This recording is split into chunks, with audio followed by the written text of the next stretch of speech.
NG news के सभी दर्शकों को नमस्कार। जैसा कि आपको पता है कि शहीदी दिवस, भगत सिंह का शहीदी दिवस पूरे भारत में मनाया जा रहा है। तो ऐसे में नरवाना में जो भगत सिंह लाइब्रेरी है, वहां पर भी जो शहीद भगत सिंह है उनका शहीदी दिवस मनाया जा रहा है। आइए चलते हैं, जो यहाँ पर टीम है उनसे बातचीत करेंगे, किस प्रकार की यहाँ पर विचार रखे गए और किन बातों पर यहाँ पर चर्चा की गई शहीद भगत सिंह को लेकर। हाँ जी प्रधान जी, आज 23 मार्च है, तो ऐसे में भगत सिंह जयंती है वो मनाई जा रही है। तो ऐसे में आज भगत सिंह लाइब्रेरी में क्या कुछ कार्यक्रम है? सबसे पहले तो शहीद भगत सिंह अध्ययन केंद्र नरवाना की ओर से आपके चैनल एनजी न्यूज़ का हम बहुत बहुत स्वागत और धन्यवाद करते हैं कि आप शहीदों के विचारों को जनता तक पहुंचाने में हमारी मदद कर रहे हैं। दूसरी बात यह है कि आज शहीद आजम भगत सिंह राजगुरु सुखदेव का 92वां शहादत दिवस है। जन्म दिवस नहीं है, शहादत दिवस है।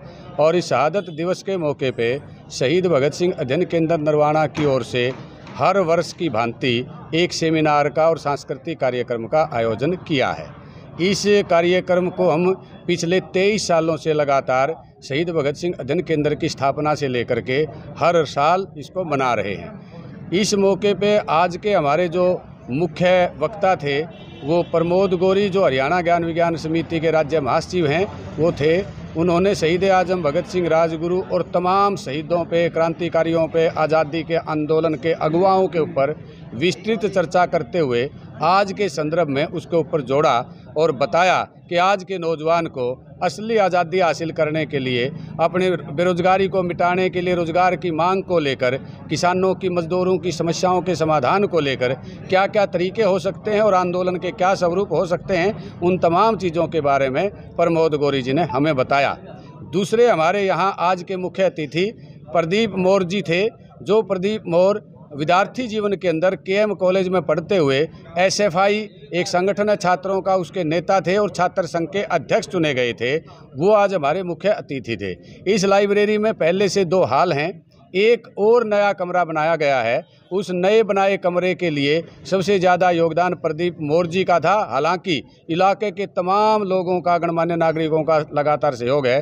तो वो आज के हमारे मुख्य अतिथि थे, उन्होंने आज कमरे का उद्घाटन भी किया है। इस प्रकार तमाम अलग अलग क्षेत्रों में काम करने वाले लोग इस कार्यक्रम में शामिल थे। दूसरे हमारे विशिष्ट अतिथि सिंचाई विभाग में एससी सुपरिंटेंडेंट ऑफ इंजीनियरिंग जो है वो कुरुक्षेत्रा से आए थे, जितेंद्र गोस्वामी जी। और यह आज का जो हमारा कार्यक्रम था, हमारी अध्ययन केंद्र की संचालन समिति के वरिष्ठ साथी शिषपाल गड़ाडी की अध्यक्षता में किया गया और इसका मंच संचालन हमारी किसान नेत्री साथी डिम्पल ने किया। तो आज के कार्यक्रम में जो शहीद भगत सिंह है, उनकी शहादत, जिस प्रकार से देश के लिए उन्होंने शहादत दी थी, तो क्या उनकी विचारधारा को लेकर आज की जो नई पीढ़ी है उसको लेकर भी चर्चा की गई है? आज के सेमिनार में मुख्य वक्ता द्वारा पूरी चर्चा को नौजवानों के ऊपर ही केंद्रित किया गया। उन्होंने बताया कि 16 साल का एक नौजवान पहली बार एक लेख लिखता है और वो लेख पूरी चर्चा में आता है। और वो लेख था भाषा की समस्या के, भाषा को लेकर के वो अपनी बात कहते हुए नौजवानों के मुद्दों को रेखांकित कर रहा था। जनता की जो आकांक्षाएं थी उनको वो बता रहा था। वो 23 साल की उम्र तक आते आते इतना परिपक्व हुए शहीद आजम भगत सिंह के जेल के अंदर रहते हुए उन्होंने 350 से ज़्यादा पुस्तकें पढ़ी। ना केवल पुस्तकें पढ़ी बल्कि उनको पढ़ करके पूरी दुनिया का मंथन किया, देश की समस्याओं का मंथन किया और कुछ नारे दिए। उन्होंने कहा कि पूरी दुनिया के अंदर अंग्रेज लोग अपनी राज सत्ता के मार्फत यहाँ के संसाधनों को लूट कर ले जा रहे हैं, हिंदुस्तान को उन्होंने निचोड़ दिया है, बर्बाद कर दिया है। उसके खिलाफ लड़ाई होना बहुत ज़रूरी है और वो लड़ाई साम्राज्यवाद का विरोध करती हो सकती है, क्योंकि ये ताकतें साम्राज्यवाद की ताकतें जो पूरी दुनिया को अपने कंट्रोल में करना चाहती हैं। इसलिए भगत सिंह का नारा था साम्राज्यवाद मुर्दाबाद। जब फेंकते हैं संसद के अंदर तो वो बताते हैं कि बम फेंक करके हमारा किसी व्यक्ति को हानि पहुंचाना मकसद नहीं है। उसके साथ ही पंपलेट फेंकते हैं और बताते हैं कि हम क्रांति करना चाहते हैं और उस क्रांति के दर्शन को, बम के दर्शन को उन पंपलेट के माध्यम से उन्होंने बताया। ऐसी चर्चा आज की गई और यहाँ इस लाइब्रेरी के अंदर करीब 50 से लेकर 70-80 तक नौजवान लड़के लड़कियाँ पढ़ते हैं, self study free of cost पढ़ते हैं, उन लड़कों का आह्वान किया, उन नौजवानों का आह्वान किया कि भगत सिंह की उम्र के हैं आप, इसलिए आप अपना सपना संजोइए और आपके सामने जो मुख्य समस्याएं हैं उनको समझिए और उनके लिए संगठित होकर लड़िए। ऐसी चर्चाएं आज के कार्यक्रम में की गई।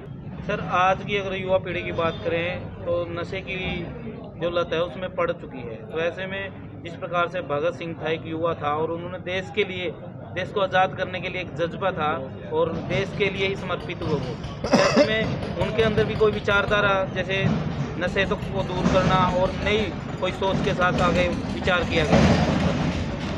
हमारे आज के वक्ता ने बताया कि नशे की समस्या केवल युवाओं की समस्या नहीं है, ये पूरे समाज की समस्या है और पूरे समाज को इस नशे की समस्या के खिलाफ लड़ना होगा। युवा जो है उसको बदनाम ज़्यादा किया जा रहा है, इस रूप में बदनाम किया जाता है कि वो निठल्ला है, कामचोर है, लेकिन सच्चाई तो ये है कि आज का युवा 18-18 घंटे तक पढ़ता है, इस उम्मीद के साथ पढ़ता है कि उसने कुछ बनना है। वो एकेडमिक पढ़ाई पढ़ता है। आह्वान उनसे ये किया गया कि वो एकेडमिक के साथ साथ सामाजिक और सांस्कृतिक और राजनीतिक मुद्दों की भी पढ़ाई पढ़े और अपने इर्द गिर्द के समाज को समझे। और उस इर्द गिर्द के समाज में नशा ही नहीं, उसके अलावा बहुत सारी समस्याएं हैं। हर रोज़ बलात्कार की घटनाएं, हर रोज़ छेड़छाड़ की घटनाएं, हर रोज़ ऐसी घटनाएं जो दलितों के ऊपर हो रही हैं, अल्पसंख्यकों के ऊपर हो रही हैं और हमें आपस में धर्म और जाति के नाम पर बांटा जा रहा है। उन तमाम मसलों को वो नौजवान समझे और वो समझ करके संगठित हो और यहाँ से प्रेरणा लेकर के अपने जहाँ जहाँ जिन गाँव से वो आते हैं, जिन इलाकों से वो आते हैं, जिन कॉलोनियों से वो आते हैं, तमाम जगह पर ऐसी लाइब्रेरी, ऐसे अध्ययन केंद्र खोल करके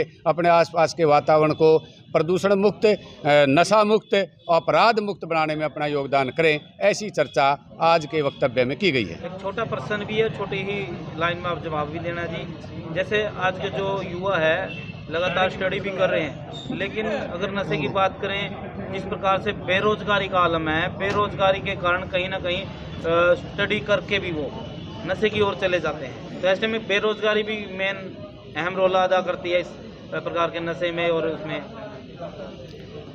हमारे आज की चर्चा में इस बात पे बिल्कुल जोर दिया गया कि युवा आने वाले दौर के नेता हैं, युवा आने वाले समय के हमारे मार्गदर्शक होंगे, युवाओं के कंधे पर भविष्य की जिम्मेदारियां हैं।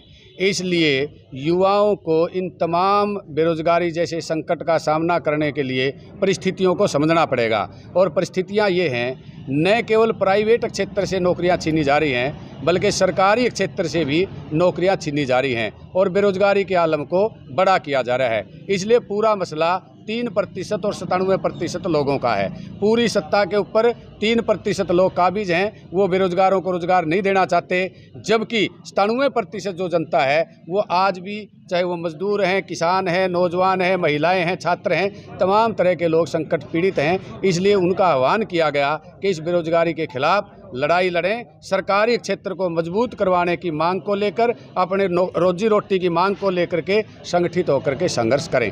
ऐसा आह्वान नौजवानों से किया गया।